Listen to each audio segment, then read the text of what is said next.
We are taking calls via Discord at davidpakman.com/Discord. Let's talk to a few other people at least. Why don't we go let's go to Ben from Boston. Ben from Boston, you're on the air. Oh, hey. Um, wow. Did you just call me like a minute ago? I just clicked on the chat. Ben, I can barely hear you. You're gonna have to get much closer to your microphone or something. And I called on you now. I don't know. It sounded like you were asking if I previously called on you.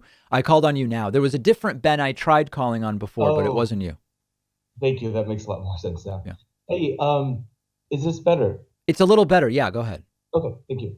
Um, so I was just wondering your take on kind of for going forward, what should the mainstream media kind of do to kind of quell some of this division that I see. My dad is actually a sports journalist for many, many years in the past. And he's always told me about that a lot of this partisanship kind of started when if you've heard of this, like the fairness doctrine, the FCC fairness doctrine that basically mandated that there had to be both sides of both sides of an argument to be presented. There was sort of limited number of channels, and they wanted that certain channels to have maybe a left leaning um, perspective and a right leaning, just have airtime on both sides. And I think Reagan ended that practice.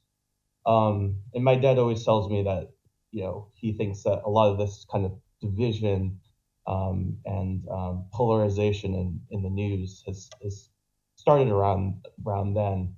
So I was just wondering what your take on that, and perhaps also, I wondered if a lot of people don't understand the difference between, let's say, like news and opinion, Yes. and maybe there should be better um, regulation. I know regulation So does need. regulation is tough. Let me. Yeah, That's a lot. So let me deal with that because yeah, that's a lot of stuff.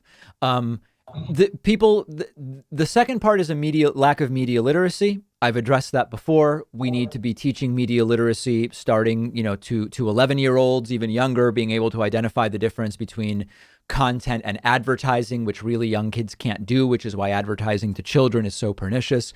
The difference between news and opinion. We have a huge media literacy issue in the country. But the first issue is very interesting. I think at this point, there are people who say we need a new fairness doctrine.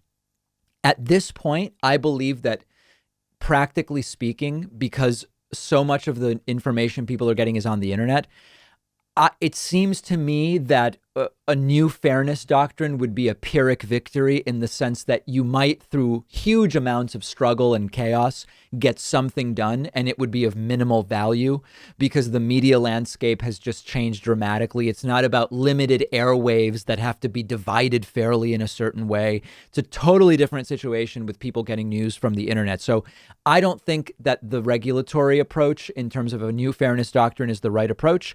I think we need a cultural educational realignment that teaches people to be more savvy when it comes to the information that they consume. I feel strongly that that's the right approach and that a new fairness doctrine would not really be what we need.